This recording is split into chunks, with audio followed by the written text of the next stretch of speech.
Country Garden has finally been expelled from Shanghai. The subsidiaries of Country Garden have immediately collapsed like a domino effect. Chery, Volkswagen, Didi, Uber, and Shenzhou have also gone bankrupt. The Chinese economy is in chaos. In an in-depth analysis by Professor Takahashi Yoichi, the downfall of Country Garden in Shanghai is emblematic of a larger crisis that is gradually unraveling China's economic stability. The once prestigious property management giant, Country Garden, found itself ousted from Chongqing Community, the largest residential complex in Shanghai, with 40,000 residents and 286 high-rise buildings. The company, once lauded for its extensive property management portfolio covering over 1.63 billion square meters nationwide, has now become a symbol of disillusionment and declining trust. The Chongqing residents, frustrated by high service fees and inadequate maintenance, decided to sever ties with Country Garden. Despite charging some of the highest property fees in Shanghai, up to 1.9 yuan per square meter, the company consistently failed to provide basic services such as maintenance, security, and cleanliness, leading to growing anger within the community. Professor Takahashi pointed out that this dismissal is not an isolated case but rather the culmination of years of systemic issues within China's real estate sector. Country Garden's expulsion from Chongqing marks the beginning of a chain reaction that could ripple across the entire property management industry. The situation in Shanghai has unveiled deeper flaws in the company's operations, as its management failed to live up to the reputation it had built over decades. Residents reported that the company, after taking over property management in 2020, showed no signs of improvement. The promises of efficiency and quality, for which Country Garden was renowned, fell apart as service quality deteriorated rapidly. From unresolved maintenance issues to the absence of security protocols, the frustration among residents boiled over. When discussing the company's attempts to regain control, Professor Takahashi noted the superficial nature of Country Garden's remedial measures. After residents overwhelmingly voted to replace the property management company, Country Garden introduced a set of corrective actions, such as replacing senior management and implementing grid-style management. These efforts, however, were seen as hollow gestures, merely old wine in new bottles, as Takahashi put it, and failed to address the root of the problem. The professor further analyzed that these temporary fixes were insufficient in restoring trust among the community members, many of whom had long been dissatisfied with the company's negligence. The failure to renew the management contract in such a critical market as Shanghai's largest residential project signified a broader collapse of the real estate giant's influence. Moreover, Takahashi linked the problems of Country Garden to the overarching struggles of China's real estate sector. The dismissal from Chongqing, he argued, serves as a microcosm of the larger real estate crisis sweeping across the country. Country Garden's collapse is the result of an unsustainable growth model, where rapid expansion through acquisitions of smaller property management companies, such as Beijing Urban Property Services and Minjin International, did not translate into improved service quality. These acquisitions may have strengthened the company's presence on paper, but in practice, they exposed weaknesses in maintaining consistency across diverse regions. What's more troubling is the impact this event has on the broader economy. With the property market being one of the largest contributors to China's GDP, the fall of a giant like Country Garden poses significant risks to economic stability. Professor Takahashi noted that the property management crisis is not just about service quality, it reflects a deeper financial instability. Country Garden's revenue from property management services, though still growing on paper, masks the underlying inefficiencies. In the first half of the year, the company reported a revenue increase of 1.5%, but this growth belies the structural issues that culminated in the Chongqing expulsion. The company's failure to secure the trust of the community and maintain its contractual obligations is a glaring indicator of systemic decay. This crisis, as Takahashi explained, is emblematic of the broader challenges facing China's economic model. The government's dependency on real estate to drive economic growth has led to over-leveraging and mismanagement across the sector. Country Garden's failure, therefore, is not just a corporate misstep but a sign of the precarious state of the Chinese economy.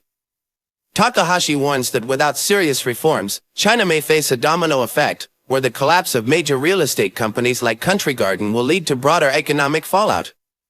The situation in Chongqing, once seen as a local issue, now stands as a warning sign of what is to come for China's struggling economy. In his analysis, Professor Takahashi Yoichi discusses how the fallout from Country Garden's expulsion in Shanghai has set in motion a chain reaction of failures among its subsidiaries, marking the beginning of a widespread economic collapse within China's real estate sector.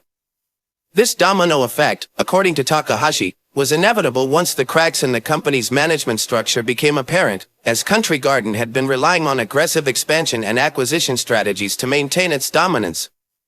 However, these strategies masked underlying weaknesses, and the forced exit from the Chongqing community unveiled how fragile this real estate empire truly was.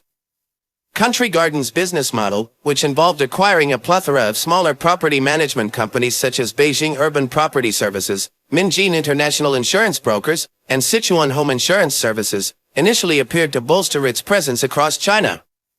These acquisitions allowed the company to claim control over vast areas of property, contributing to its reputation as the largest property management firm in the country. However, Professor Takahashi highlights that this rapid expansion was built on an unstable foundation. Rather than improving service quality, these acquisitions stretched the company's resources too thin and resulted in a lack of consistent management across its various regions.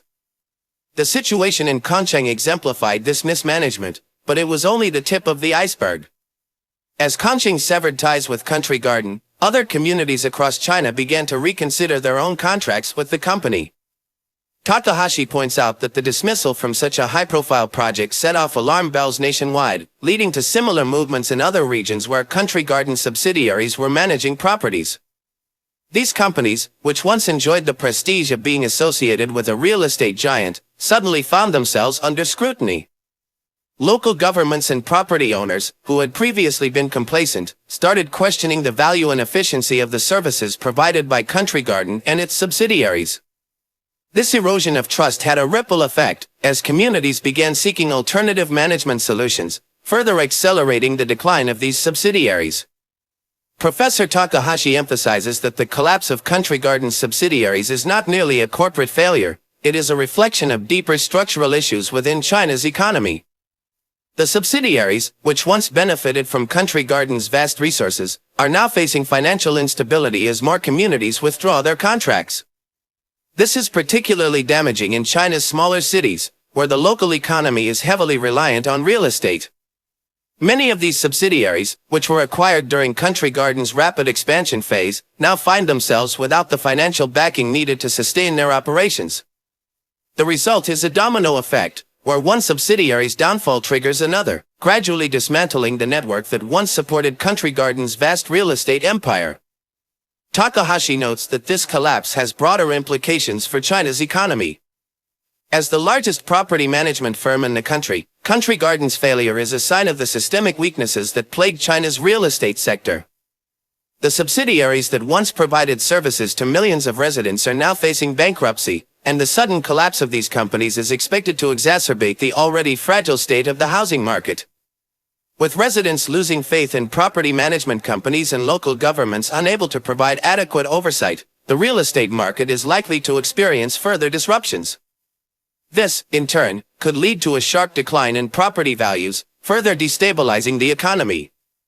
The professor further explains that Country Garden subsidiaries were never able to fully integrate with the company's core operations, resulting in operational inefficiencies that became more pronounced as the real estate market cooled. The rapid growth of these subsidiaries, fueled by acquisitions rather than organic development, created a situation where the company could not maintain consistent service quality. This lack of oversight and cohesion between Country Garden and its subsidiaries became evident as complaints about poor maintenance and high service fees increased. The events at Chongqing, though significant, are merely the first of many expected disruptions in Country Garden's property management empire. Takahashi concludes that the collapse of Country Garden's subsidiaries is a direct consequence of the unsustainable growth model that has driven China's real estate sector for years. The strategy of aggressive expansion through acquisitions, while initially successful in building the company's brand, ultimately led to its downfall. As the subsidiaries continue to fail, the real estate market will face further instability, and the economic repercussions will be felt across China. The failure of Country Garden, once a symbol of China's booming property market, now serves as a warning of the dangers of unchecked growth and mismanagement in the country's most critical industries. In Professor Takahashi Yoichi's latest analysis, he presents a stark portrayal of how China's once flourishing automobile and ride-hailing sectors, particularly companies like Chery, Volkswagen, Didi, Uber, and Shenzhou, have plummeted into bankruptcy. This collapse, he argues, is not just a reflection of individual company failures but a broader indication of systemic issues plaguing China's ambitious but unsustainable industrial policies. According to Takahashi, the downfall of these companies can be traced back to the Chinese government's aggressive push for the development of new energy vehicles, in EVs. Chery and Volkswagen, two giants in the automobile sector, were at the forefront of this push, producing vast numbers of electric vehicles to meet government quotas and secure subsidies. However, the fundamental flaw in this strategy lay in the fact that many of these vehicles were low-quality, low-configuration models produced in bulk merely to qualify for government incentives. As the documents reveal, these vehicles were abandoned in vast car graveyards on the outskirts of Chinese cities, as consumers increasingly lost interest in products with poor battery performance and limited functionality. Professor Takahashi highlights that the rapid expansion of the NEV market, driven more by political goals than by consumer demand, created an unsustainable situation where supply far exceeded demand. This glut of poorly made electric vehicles flooded the market, resulting in warehouses and parking lots filled with unsold cars. As demand stagnated and operational costs soared, companies like Chery and Volkswagen could no longer sustain their production lines. The lack of interest from consumers, coupled with the high costs of battery development and charging infrastructure, forced these companies into financial collapse. Meanwhile, in the ride-hailing industry, companies like Didi, Uber, and Shenzhou found themselves in similarly dire straits. During the initial boom, these companies capitalized on the trend by purchasing vast fleets of new energy vehicles, lured by government subsidies and the promise of rapid returns. However, much like the automobile manufacturers, the ride-hailing companies were victims of overexpansion. As the industry cooled, the operational costs of maintaining these vehicles outpaced revenues, particularly as many of the electric cars proved to be unreliable over time. The cost of replacing batteries, frequent breakdowns, and an overall drop in customer satisfaction led to a gradual decline in business. Takahashi points out that one of the key issues in the ride-hailing sector was the mismanagement of resources. Didi and Uber, once hailed as pioneers in the industry, expanded too quickly without adequately addressing the technological limitations of electric vehicles.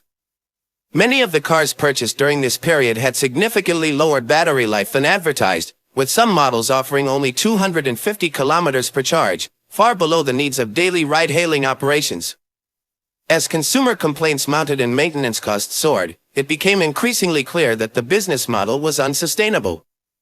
The ride-hailing companies, already burdened with the debt of purchasing these vehicles, found themselves unable to recover financially. The failure of these companies also underscores the broader economic issues facing China. Professor Takahashi stresses that the collapse of such prominent firms in both the automotive and ride-hailing sectors is symptomatic of the inefficiencies within China's industrial policies. By focusing heavily on government subsidies and political mandates, rather than market demand, China created industries that were overly reliant on state support. As soon as the government scaled back its incentives, or as consumer confidence dwindled, these industries collapsed under their own weight. The consequences of these bankruptcies extend far beyond the companies themselves. As Takahashi notes, the ripple effects of these collapses are being felt across the entire Chinese economy. Chery and Volkswagen's failure to maintain profitable electric vehicle operations has sent shockwaves through the broader automobile industry, affecting suppliers, workers, and regional economies reliant on these companies. Similarly, the downfall of ride-hailing giants like Didi and Uber has left a vacuum in the transportation sector, disrupting millions of daily commuters and drivers, many of whom are now out of work or facing reduced income. In his analysis, Takahashi also draws attention to the long-term implications of these failures. He argues that the collapse of these major players could signal the beginning of a more widespread economic downturn in China. With key industries like automotive manufacturing and transportation facing significant disruptions, the broader economy is likely to experience further instability. The NEV market, once seen as a cornerstone of China's green energy ambitions, now lies in tatters, leaving the government scrambling to address the fallout. In conclusion, the bankruptcy of Chery, Volkswagen, Didi, Uber, and Shenzhou is not just a tale of corporate missteps, it reflects the fragility of China's economic growth model. Professor Takahashi's analysis paints a grim picture of a system that has become overly reliant on state intervention and unsustainable industrial policies. As these companies collapse, so too does the illusion of China's invincible economic rise, revealing a much more vulnerable and precarious reality. In his sharp and reflective analysis, Professor Takahashi Yoichi paints a bleak portrait of China's current economic situation, one that he believes is rapidly spiraling into chaos. The root causes of this turmoil are not confined to any one industry but stem from the simultaneous collapse of multiple sectors, all critical to China's growth model. According to Takahashi, the core of this economic breakdown lies in the unsustainable foundation upon which China's industrial policies were built, policies that prioritized rapid expansion, government subsidies, and an over-reliance on state-backed development rather than genuine market demand. As a result, China now finds itself on the brink of a financial disaster. The fall of real estate giant Country Garden, once a symbol of China's meteoric rise in property development, serves as a key illustration of this turmoil. Its dismissal from Shanghai's Chongqing community, along with the subsequent collapse of its subsidiaries, has shaken investor confidence across the country. Property management failures, such as those seen in Shanghai, have laid bare the inefficiencies and mismanagement rampant within China's property sector. Country Garden's reliance on acquiring smaller property management companies to fuel its expansion, without ensuring the quality of service across its portfolio, has triggered a broader crisis of trust. With communities withdrawing from their contracts and companies being unable to meet financial obligations, this marks the beginning of a domino effect that will have far-reaching consequences for China's real estate market. Beyond real estate, the automotive and ride-hailing industries, once viewed as pillars of innovation in China's push for global competitiveness, have also begun to unravel. Companies like Chery, Volkswagen, Didi, Uber, and Shenzhou, which were once celebrated for their contributions to the country's green energy and transportation goals, now face bankruptcy. The collapse of these firms is not only a reflection of poor market adaptation but also of the unsustainable reliance on government subsidies to prop up the electric vehicle sector. As Professor Takahashi notes, the government's overinvestment in new energy vehicles led to a glut of low-quality cars that failed to meet consumer needs. The graveyards of unsold or unused electric cars scattered across China's cities are physical representations of this industrial miscalculation, highlighting the profound gap between political ambition and economic reality. The implications of these failures extend far beyond corporate bankruptcy. Takahashi argues that these collapses have dealt a critical blow to China's economic structure, especially as the country was heavily dependent on real estate, manufacturing, and services to sustain growth. The fall of major firms in these industries has sent shockwaves through the financial system, particularly in the form of rising bad debts and increasing unemployment. Property values have plummeted in key regions, exacerbating social unrest as homeowners and investors alike watch their assets lose value. This has sparked growing unrest among citizens who are now facing the harsh reality of financial instability.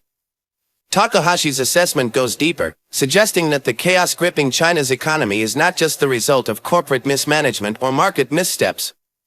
Instead, it is a direct consequence of a flawed economic model that prioritized rapid growth over sustainable development. For years, the Chinese government encouraged reckless expansion in industries it deemed strategically important, such as real estate and green technology, funneling immense amounts of capital into these sectors without fully considering long-term market viability. Now that the illusion of endless growth has shattered, China is left grappling with the aftermath of over-leveraging and misallocation of resources. Moreover, the collapse of companies like Country Garden and the aforementioned automotive giants has sparked a financial contagion that threatens the broader Chinese economy. As Professor Takahashi highlights, China's banking sector, already under pressure from mounting debts, faces an even greater challenge in the wake of these corporate failures. With real estate companies defaulting on loans and the electric vehicle market unable to turn a profit, banks are burdened with a growing number of non-performing loans. This has led to a credit crunch, where financial institutions are tightening lending criteria, further stifling economic activity. The cascading effect of these failures has paralyzed entire sectors, from construction to consumer goods, further deepening China's economic malaise. What makes this situation particularly alarming, Takahashi notes, is the lack of effective solutions. The Chinese government has traditionally relied on state intervention to stabilize markets, but the current scale of the crisis may be too large for conventional monetary and fiscal policies to address. The combination of falling property prices, industrial bankruptcies, and rising social discontent is pushing China's economic system to a breaking point. While the government has announced various stimulus measures, including increased infrastructure spending and financial aid to struggling companies, these efforts are unlikely to reverse the deep structural issues that have led to this crisis. In conclusion, Takahashi's analysis underscores the severity of China's economic predicament. The collapse of key industries such as real estate, automobiles, and ride-hailing represents more than just a series of isolated incidents. It is a reflection of systemic vulnerabilities within China's economic model. As the country faces mounting debt, industrial failures, and a disillusioned public, the chaos that now grips the Chinese economy may only be the beginning of a longer, more painful period of adjustment. Whether or not China can navigate this period of uncertainty will depend on its ability to implement meaningful reforms that address the underlying flaws in its development strategy. However, as it stands, the country is teetering on the edge of a full-scale economic collapse, with no clear path to recovery in sight.